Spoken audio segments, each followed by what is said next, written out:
My name is Sadia, and I'm one of the program coordinators at the Kidney Foundation. And it is my great honor to have two amazing social workers joining us today to talk about preventing caregiver burnout. So, before we kind of begin, just a few housekeeping rules. We do ask that everyone please stay off camera and please mute yourselves. Oops, we're going a bit ahead. We will be recording this session for future viewing and just for everyone's safety and confidentiality. Once we start the Q&A, recording will be stopped, and then everyone can come back on camera and can also ask questions live. And also note that questions asked, just make sure that you do go to your actual social workers and your family doctors, nephrologists for further support if there's anything else you need to discuss. So here with us today, we have amazing social workers, Tricia and Barb, and they'll be joining us today and talking about caregiver burnout. So over to you two ladies. So today, Barb and I get the opportunity to come and talk to you a little bit about caregiving and caregiver burnout. So our hope is to be able to talk a little bit about the dynamics about the caregiving relationship and the continuum, the elephant in the room. What is the stress, conflict, loss, socialization, the frailty, and the burnout that comes with caregiving? Show me the manual, because we all know that there isn't a really good one. And the Caregiver Bill of Rights, the tools required to move from survival to thriving. So for me, I'm joining you today from Saskatoon, Saskatchewan. So that would be treaty number 6.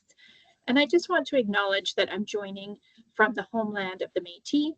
Treaty 6 was signed on August 23rd of 1876 in Fort Carleton and on September 9th in 1876 in Fort Pitt. It was the first treaty to ensure the provision of a medicine chest.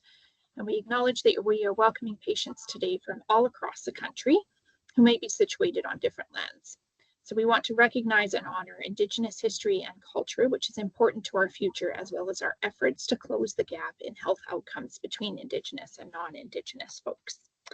And then Barb, I think you're coming at us from Treaty 14 and 22. Yeah. Do you want me to do mine now? Absolutely. Yeah, go for it. I'm still seeing, Trish, just so you know, just the very first screen. I don't know if other people are seeing that or if you've moved on to the I little did. map. Yeah. Yeah, we're seeing the first screen only. Yeah. Okay. So if I leave it this way, you can see the first screen, right? Yeah, that's the only screen. No, now, does it show you the agenda? Yeah, that's the agenda. Okay. Join the next. Okay. I think we're good. Okay.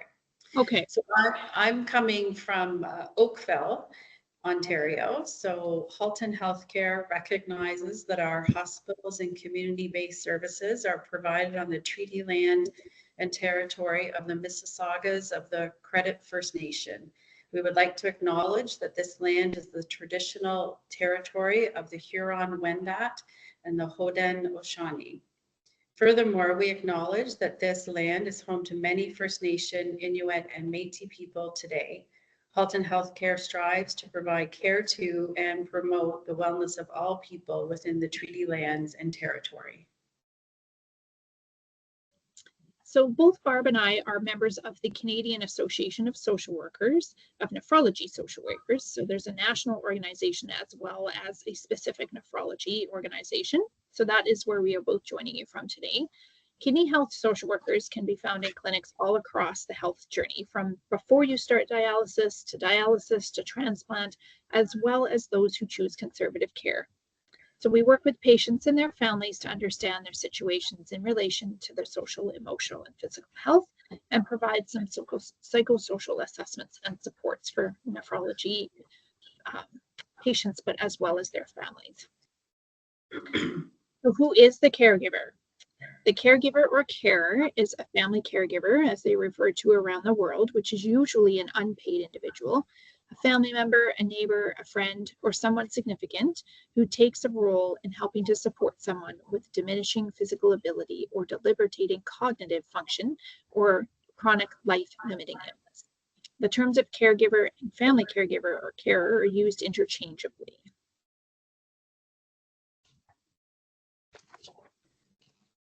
Do you want me to talk about this part? Mm-hmm. So when Tricia and I were looking at information, I don't want to just read every single slide, just because I think people can read them as well. But certainly some interesting statistics that we came up, and some real commonalities across various resources about some of the stresses and challenges that caregivers face. I did find this quite interesting. 1 in 4 Canadians is a caregiver. 1 in 2 will become one. So if you aren't now, at some point in your life, you probably will become a caregiver. You spend about 5.7 billion hours caring for people throughout their lives. So that's a pretty significant value, $97.1 billion annually. More than 7.8 million Canadians over the age of 15 provide 20 hours a week of unpaid care.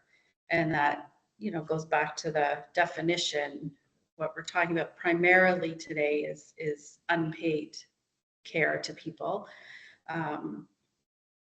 50% of care providers remain in the sector. So I think this is talking more about people who are maybe doing it as a professional capacity, but only 50% of those people stay in this sector for more than 5 years. And one of the primary reasons is they just get exhausted and burnt out due to all the challenges.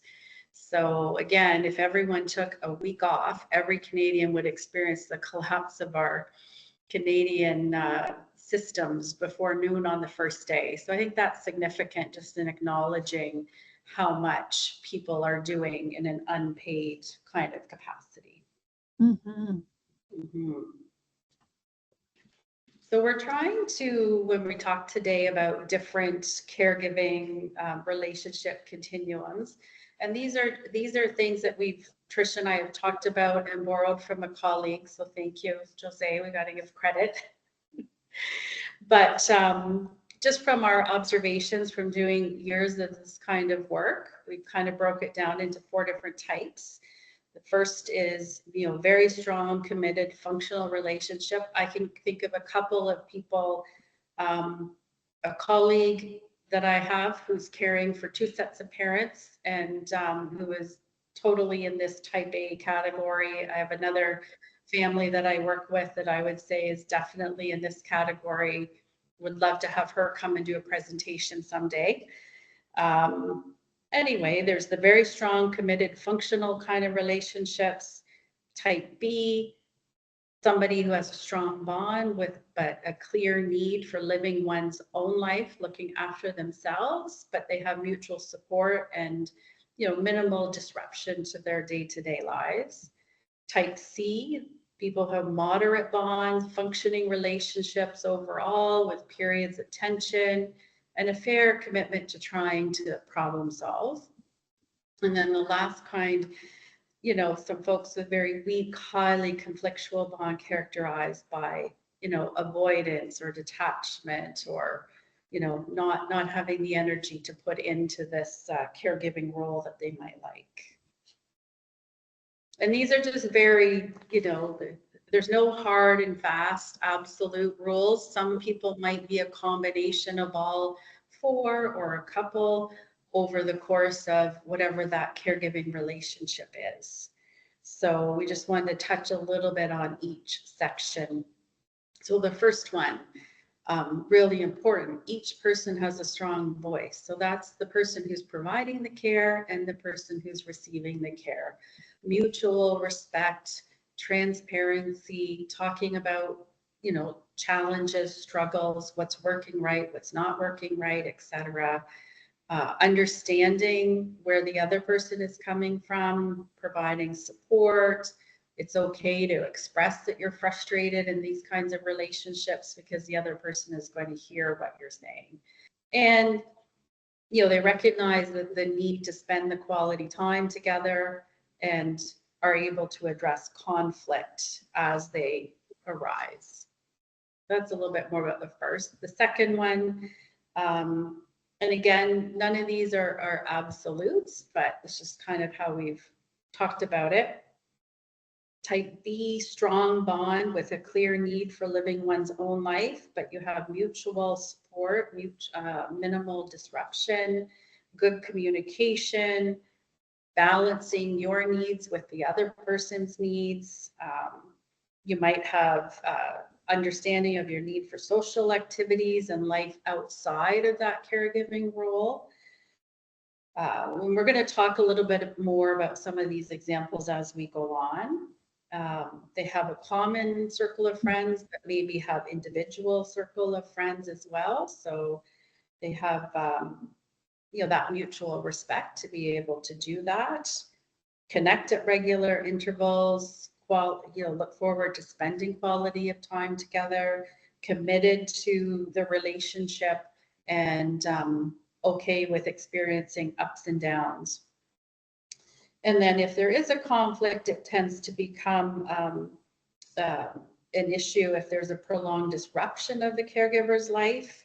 But that, again, is something still that people tend to be able to talk about with this type B, if you will. The next one, moderate bond. So there's a functioning relationship overall with maybe periods of tension, but there's still a mutual commitment to problem solving. Perhaps time spent together is longer intervals, so a longer period of time in between, but for shorter periods of time. And recognizing it's important to stay connected, but it could be online or phone calls, might be more frequent than, face to face. And I think that's an important thing to think about, that caregiving isn't always just providing physical care. It's emotional support. It's checking in with people. As we talk about phone calls, online, that kind of thing. So there's lots of situations, especially in this day and age, where the caregiver might not even live in the same city, but from somewhere else, they're still organizing meal deliveries or personal support or whatever the case might be. So those are still things that are recognized as caregiving responsibilities.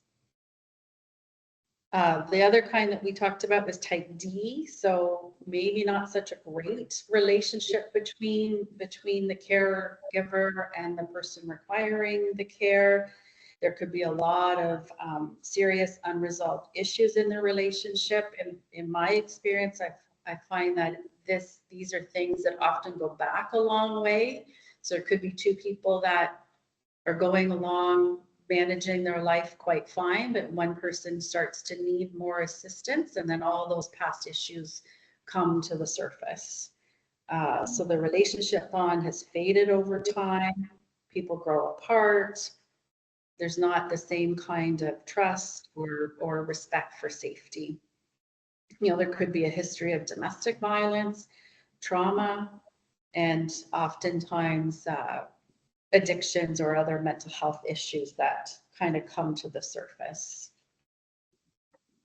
And then when we think about the dynamics, you're going to have certain dynamics between a husband and wife, which would be different if you're looking at a care recipient and a child, again, versus having the sibling care for them, or the number of children involved, like if it's a young family or if there are maybe adult children involved. If someone's maybe in a sandwich generation where they have younger children, but they're also helping to care for older family members. Number of siblings involved as a whole, not just necessarily with the person receiving care. And then the level of fitness and frailty, the level of care that someone needs emotionally and physically. And so just adding into that, you can also add in the gender and the age, your economic status. So what resources do you have connection to? Literacy and education background, employment, and of course what comes with employment as well. Sometimes it's benefits or ability to be able to take time away from work for certain things or to take a phone call during work. And then personal differences, the power dynamic between a couple might be different. And then that communication and coping skills. So caregiver stress overall is chronic stress with demands that just seem to continue to go on and on. And some people really do become accustomed to this, and it becomes kind of their new normal. They don't really know how to manage without that. So if the world is pretty chaotic and all of a sudden you have a slow day what do you do with yourself? It feels out of place, maybe a little bit lost. And so caregivers are at risk for developing their own health issues in regards to that chronic ongoing stress. So it is really important to have good self-care. So the long-term activation of the stress response, which is what we were just talking about earlier, can disrupt your body's hormones. And so it puts you individually at a lot of risk for health concerns. So we have this lovely picture of someone trying to juggle all of the things, including walking the dog, which I can tell you at my house, that's my responsibility. And here in Saskatchewan, this last week, we have been the coldest place on earth. And so the poor dog is being neglected. She is not getting all the things that she wants. So caregiving, so there's a lot of conflict, that common ground. So what is an expectation that we should be following versus what is being asked of us to follow? And is that necessarily the best choice for everybody? That opportunity to grow, needing to have balance between our own personal needs and our wants, as well as our caregiver duties. Sometimes there can be a little bit of a lack of understanding with personal boundaries, especially when you're looking at a child or a parent caregiver, and if there are information that maybe a parent doesn't necessarily want their child to know. There's a bit of a power imbalance almost in all caregiving relationships, depending on the level of care needed.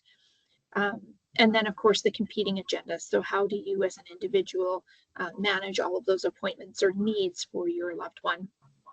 And then the loss of identity, loss of potential work hours, the inability to travel or limited free time, and then just like that whole functioning and personhood altogether and how that all gets mixed up in there.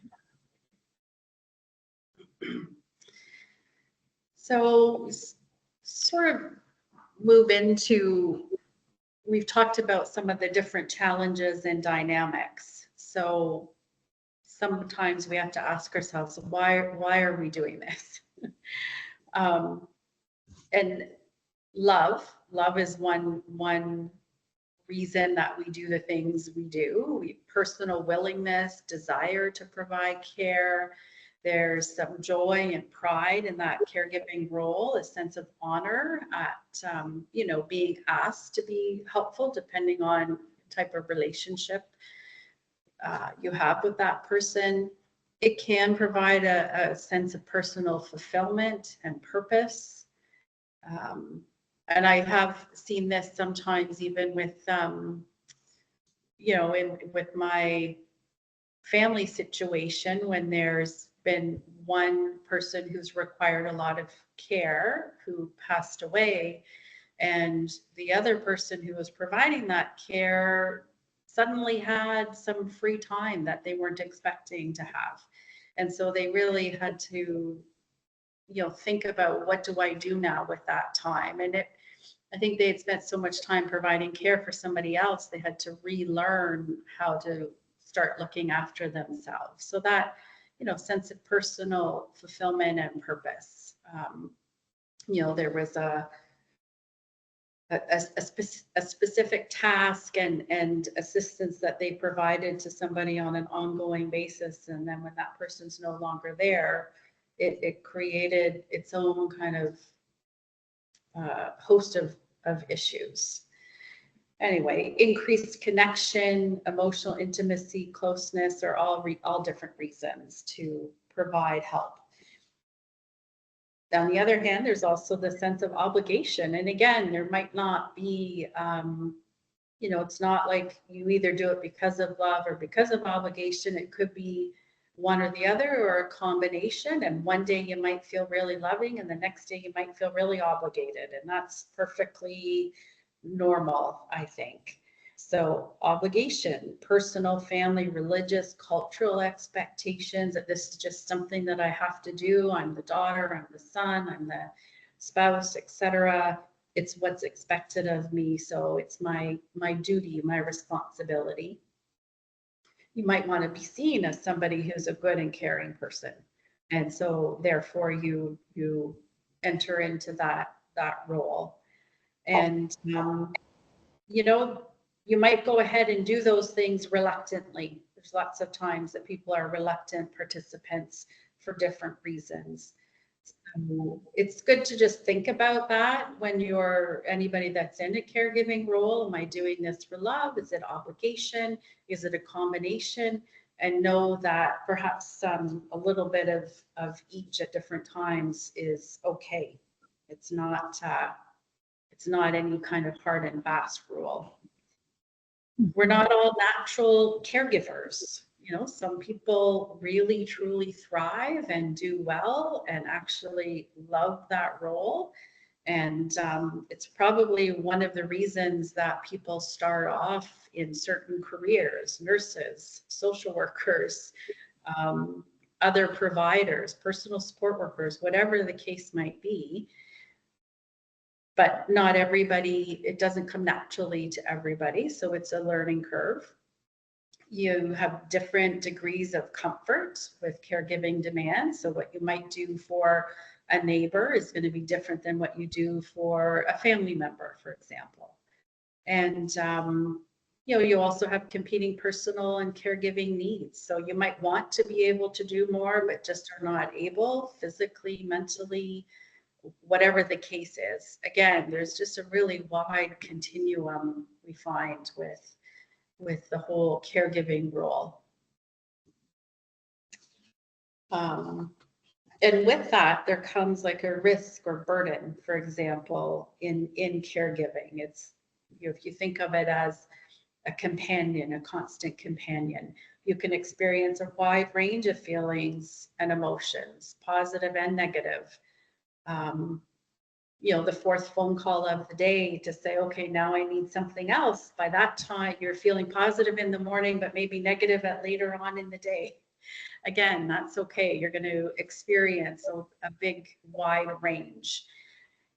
When you are feeling those things, emotions need to be expressed to maintain that relationship bond.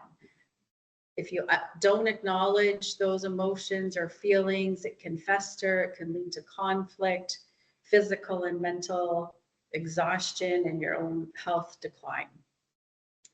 So we just want people to think about the risk or the burden of how caregiving can impact all aspects of somebody's life. It could mean, you know, having to delay something big like a trip, or something small like just, you know, going to the mall. I'm just throwing out ideas. You know, something that you were planning or hoping to do on a particular day might have to be put on hold or curtailed if something comes up in your caregiving responsibilities. And just want to reinforce, there's no right or wrong way to feel when you're providing care. And there might be one day where you have a lot more energy and support and, you know, able to take on anything and everything. And another day, it just might not be that way at all for different reasons. So it's really important to acknowledge how you're feeling and decide, is, depending on what that is, does it mean something has to change in that relationship?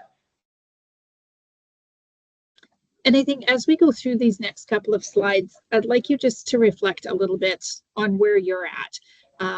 And on a day-to-day, most of us at some point will have some of these warning signs. And I really do think the importance is paying attention to that, and kind of getting an idea of what your individual warning signs are, because you're going to be different than me. So for me, I know if I'm getting a little bit more irritated about something that I usually wouldn't be irritated about, that's probably a clue for me that there's something else going on. And so if you're not enjoying the social activities or friends, or you're losing interest in activities that you used to enjoy, you're finding it a chore to leave the house, you're more irritable, or you have mood changes, or you're becoming angry easily, or if it's difficult to concentrate or get things done, maybe you're sleeping too much or not enough, maybe your weight has been impacted by going up or going down. Mine goes up because I like the chocolate. Feeling a little bit anxious or depressed, maybe feeling burdened or worrying all the time. Physical complaints like headaches or pains, getting sick more often, just feeling sad, misusing drugs or alcohol, or maybe even prescription medications, or missing your own medical appointments. So those are all big things that you kind of want to be paying attention to. This is probably setting boundaries. This is a really, really hard one, especially for caregivers. I don't really know why it's so hard for us to do this, maybe partly because I really do think it's important for us to have an idea of what our own needs are in evaluating that and recognizing that those are just as important as the person that we are caring for. So to kind of help set those boundaries, making a list of all of the roles and responsibilities, absolutely everything that you need to get done in a day. And sometimes just that piece really does seem overwhelming, like taking out the garbage and making breakfast and making lunch and making supper and cleaning up after all of those meals and doing the grocery shopping and returning the appointment phone calls and all of the things that we do on a day-to-day basis. And then looking to see, are all of those responsibilities manageable? Can I keep doing all of this at the rate that I'm doing now? If I can, and I feel like actually this is kind of going okay, what if things were to change in the future? Are there certain things there that I could maybe farm out a little bit or have somebody else help me with?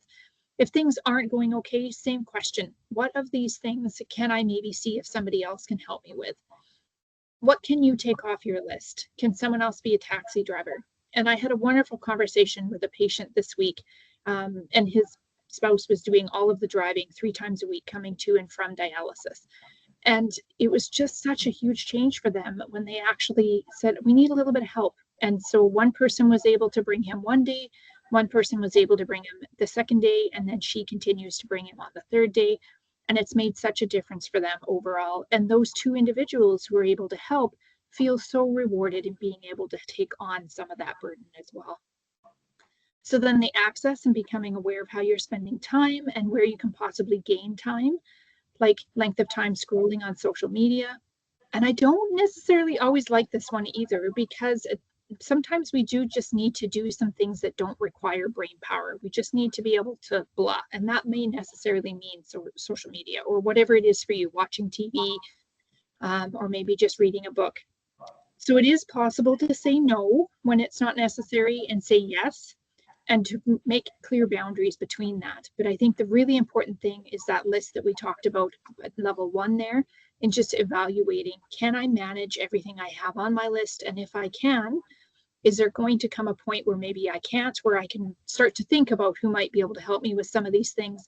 Or are we at the point where I already might need a little bit of help with some of these things? And so then doing a self-care assessment. So I'm going to leave this up here for a second, maybe just on your own. You can kind of have a look and see kind of where you think you are. Don't report that back to us at all.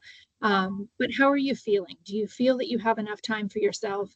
Never, rarely, sometimes, frequently, or nearly always? Are you feeling stressed between caring for your loved one and trying to meet other responsibilities? Are you angry when you're around your loved one? Has your personal health suffered as caring for your loved one? That you don't have much privacy as you would like to have? That your social life is suffering? Or that you've lost control of your life? And so just kind of giving yourself a little snapshot. And if you're doing this regularly, it'll also give you a good idea to get the, I feel as though I felt better about this last month than I do this month. Maybe there's something I should be having a peek at to see if I need a little bit more support with. Okay, I think this is still me, Barb. So it can be helpful to know that you're not alone in reaching out. Peer support groups like the one that you're a part of here is a fantastic avenue to go as well. Making sure you're not neglecting your own health needs, even if it is just something like 10 minutes, going for a short little walk, making sure you're sleeping well, that you're eating well, not reaching for the comfort food, which, as I've already shared, is probably my downfall. Recognizing when something is beyond your control, that we are not superhuman and that it might be time to prioritize what is necessary, breaking that down. What do I have to do and what maybe can wait? Looking for ways to offload tasks. So again, we talked about that a little bit before. Maybe the neighbor would help with shoveling some snow, and maybe this other neighbor here could grab a few extra groceries while they're out. Creating a group email or text so that you're not having to repeat yourself constantly in regards to updates and letting everybody know how things are going. Accepting help when offered. Okay, raise of hands, I'm kidding, I can't see you, but we all struggle with this one a little bit, right? When someone offers to help get those groceries or provide a meal or to pick up medications, we feel like we're burning them. We don't want that to be the case. We feel like we have to be that superhuman and carry this all on our own. But that importance of actually saying yes, right? That it is okay for others to help us. And maybe in the future, you'll have the opportunity to help them in a small way too. Not being afraid to ask for help and being specific. So if someone's going to cook a meal for you, it's okay to say, I would really love shepherd's pie, or please don't cook anything that has gluten in it. Setting realistic goals. So rather than accomplishing 4 to 5 tasks in a day, maybe we can do 1 or 2. And I think the other thing, sometimes our tasks, like maybe it's a really, really big task. And so breaking it down into smaller sections. So maybe this morning, I'm just going to gather the paperwork that I need. And then this afternoon, maybe I'll make that phone call. So breaking it into more attainable chunks. Adjusting our plans or goals as needed. And then being kind to yourself. You're allowed to feel exhausted. You're allowed to have those mental or physical days where you just need to care for you. And sometimes it's also really important to consider respite. And one of the really important situations that kind of stands out for me is I had this lovely gentleman a number of years ago that I was working with, him and his wife. And his wife was his full-time caregiver. And at some point, I sat down with them with a wonderful booklet, and we went through this together of, if I need this care, is it something that we can do at home? Or at what point do we need to look at placement? What point do we want to say, maybe, looking at a long-term care facility or a personal care home might be the best fit, so that my wife isn't the sole responsible caregiver for all of my tasks, that she can come and she can play a game of chess with me, or she can come and take me out to a movie or something along those lines and not be my sole caregiver. And it was so empowering for both of them when they actually sat down and broke that out. Like, I want to stay at home until A, B, C, and D. And then, Barb, you're up. So I think this self-awareness and the key to any relationship, I think it kind of carries on from what Trish was just talking about in terms of the self-care tips. And even if you think back to that little chart about where you're at in terms of your self-care assessment, and breaking it down, making the list of all the things that you do, saying to yourself, is this too much? Can I manage it, etc.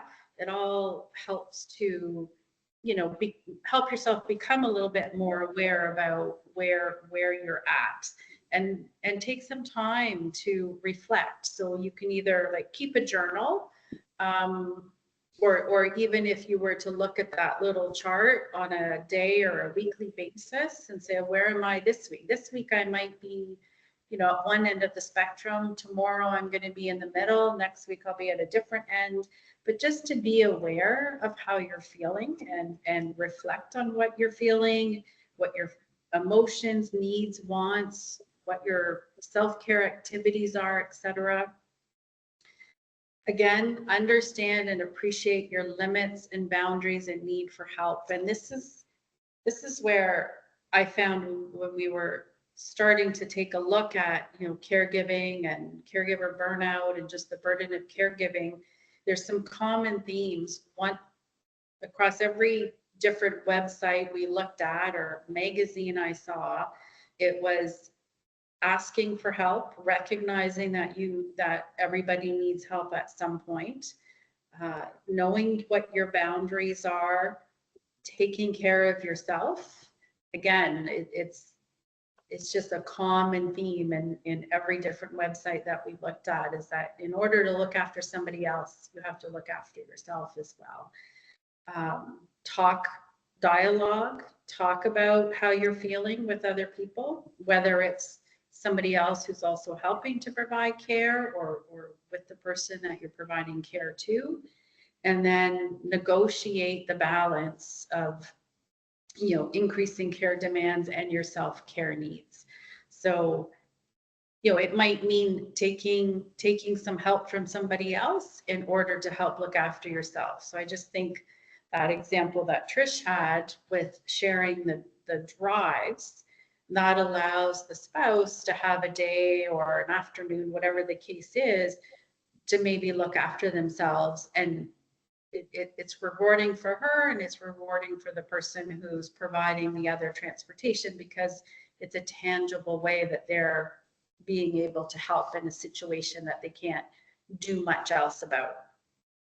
So I think that that's really important. And then in terms of communication, like just moving on to the communication tips, again, talking about your feelings, sharing your emotions and concerns. Don't keep things bottled up, because I think at some point it will erupt and cause resentment and discord, that kind of thing. And if you are going to have a time to sit down and talk to somebody, try and do it at a time of day where you actually have some time, like maybe not 11 or 12 at night, right before you're trying to wind down for the day, because you don't want to try and get into rest mode if you're agitated and upset.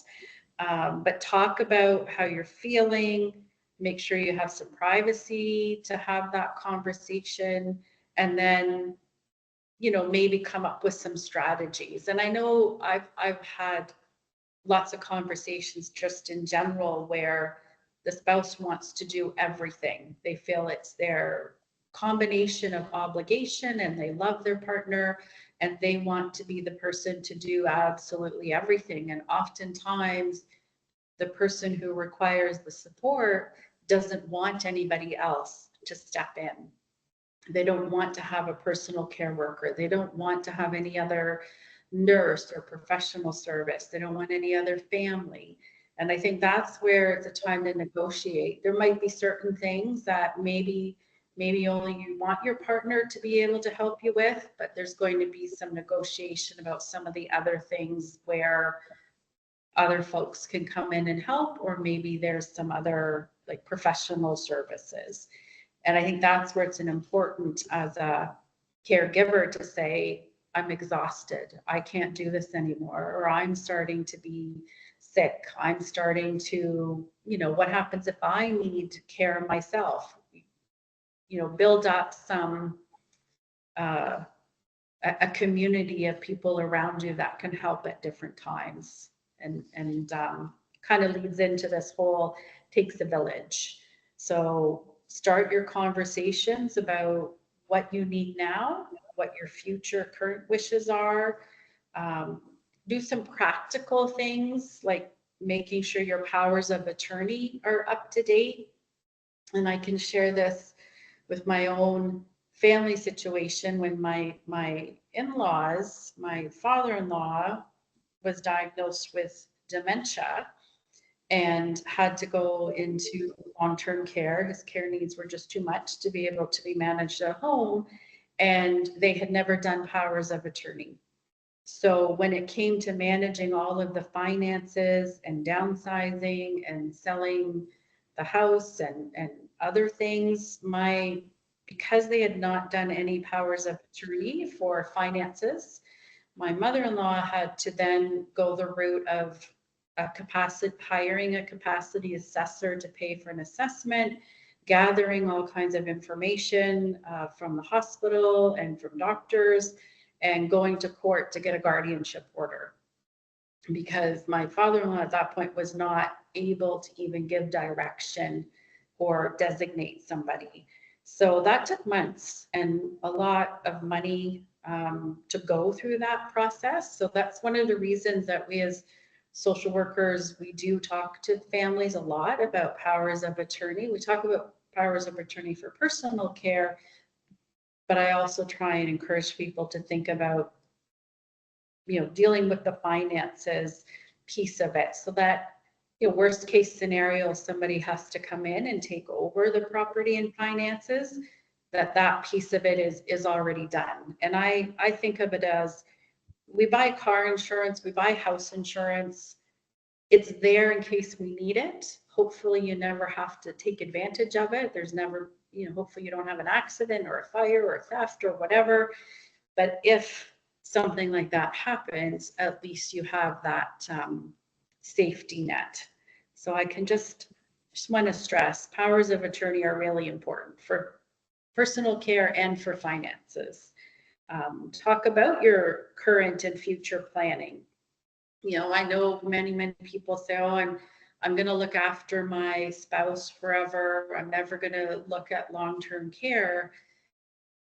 But when the time comes that their care needs are such that they can't be managed at home anymore, sometimes there's a need to move on to that next phase of planning. So it's good to talk about it from a practical point of view when both parties are well and able to think ahead a little bit. Again, just talk about your own self and what your care needs are. If you need a break, if you need some relief, it's really important to let your person know, whoever it is that you're providing care to. Let them in on how you're feeling about things. And again, just establish those limits right from the start. Things you are able to do, things you aren't able to do, what you are willing to accept help on, what things, are, what's the word I'm looking for? There might be certain things that you want to only have your spouse or partner to help you with again, and other things you can take somebody from the village to help you with. So Non-negotiable. For people to think about that.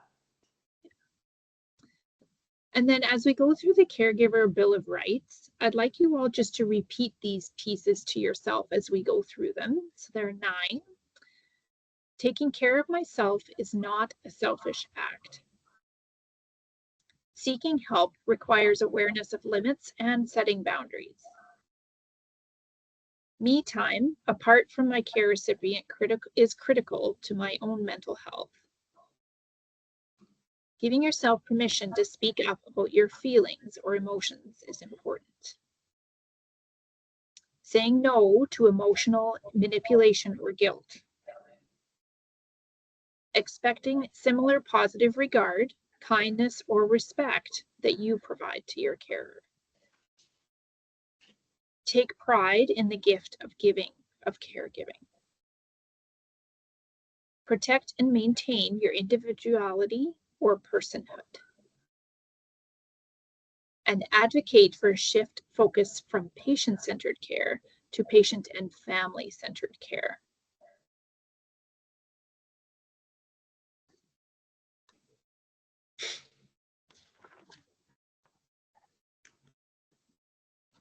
So we want to acknowledge and, celebrate caregivers. And until we started doing this presentation, I have to be honest, I myself didn't realize that there's actually a National Caregiver Day. And unfortunately, this year, it falls on the second Tuesday of April every year, at least in Canada. First Tuesday, maybe, Barb? The first Tuesday of April.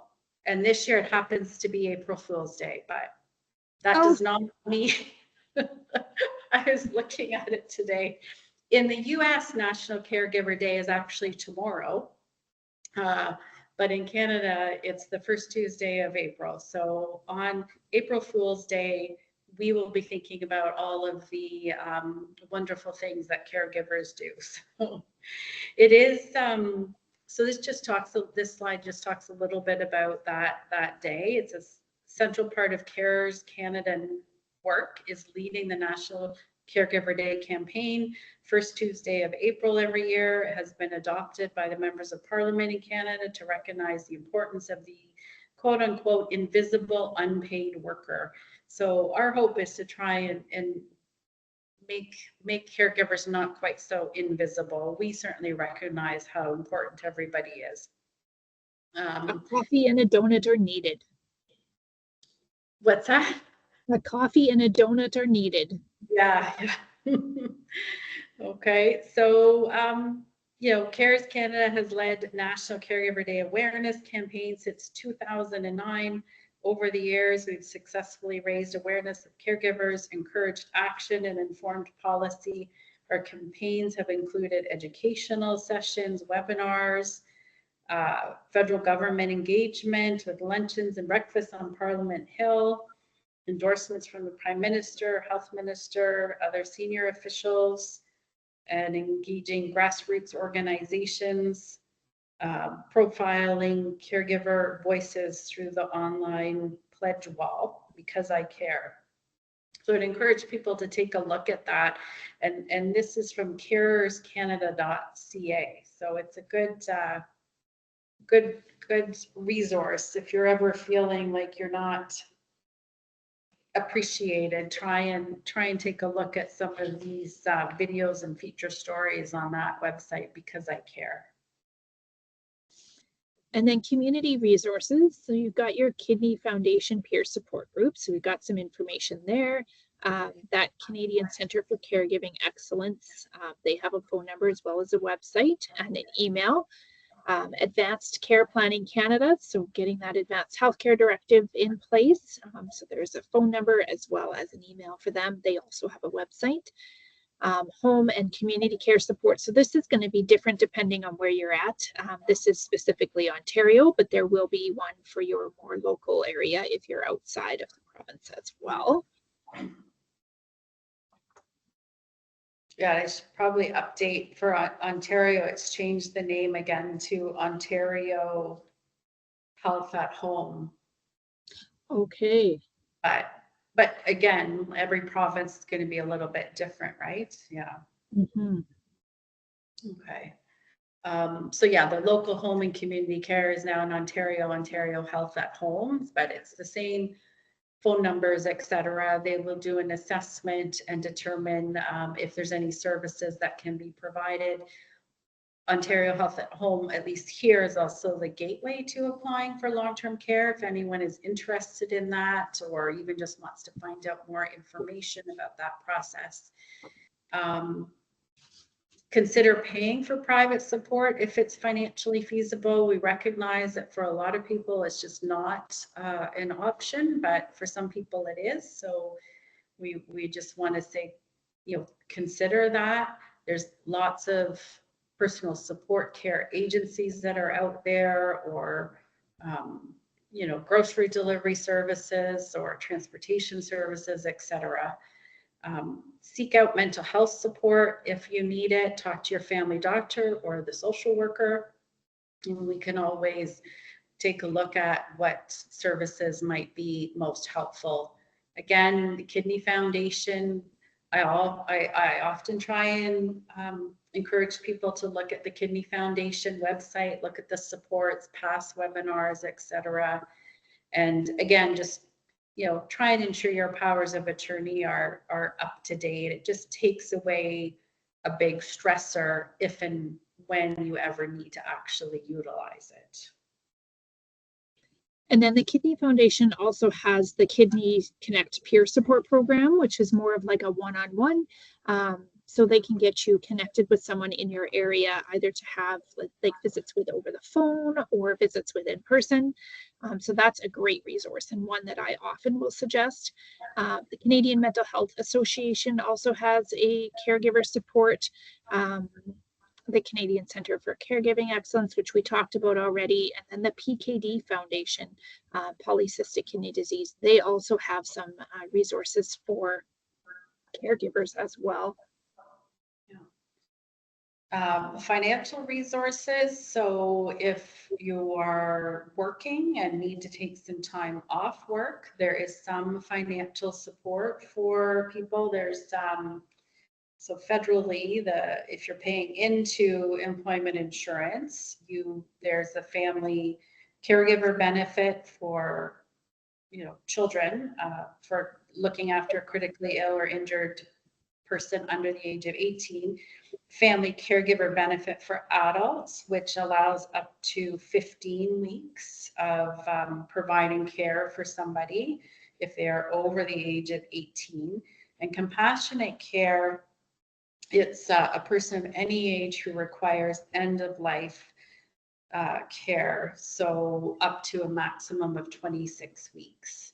And there's also, I think maybe depending on the province, I know for Ontario, there are some, I can't think of the name of it, unfortunately, but there is the possibility of taking an unpaid leave of absence from work, which is separate and apart from EI. So if you do take time off and you find you still need to have a little bit more time, but you don't quite meet the criteria, say for the compassionate care, then there might be employers that are able to grant a leave of absence that's unpaid. So at least your job is still secured when you're ready to go back to work. And I don't know if other provinces might have that too. I think it might vary by province for that one, Yeah. but definitely worth looking into. Yeah. And then extra financial resources. So Barb talked a little bit about the caregiving benefits already. The disability tax credit or the caregiver tax credit. So those are both worth talking to your accountant about and making sure you have in place if you qualify for it. The Kidney Foundation every year, usually in about February, does the tax tips. And so that's a bunch of tips compiled in regards to what you can claim for income tax as a kidney health patient. So if you're traveling to appointments or medical, or maybe you're doing home dialysis, that's a really good resource to have a peek at and see if there are any changes from year to year. And that is updated every year. And then your employer benefits. So do you have sick days, personal days? What is it that you'd be able to access through them? Okay, and then I think we get to open it up for questions.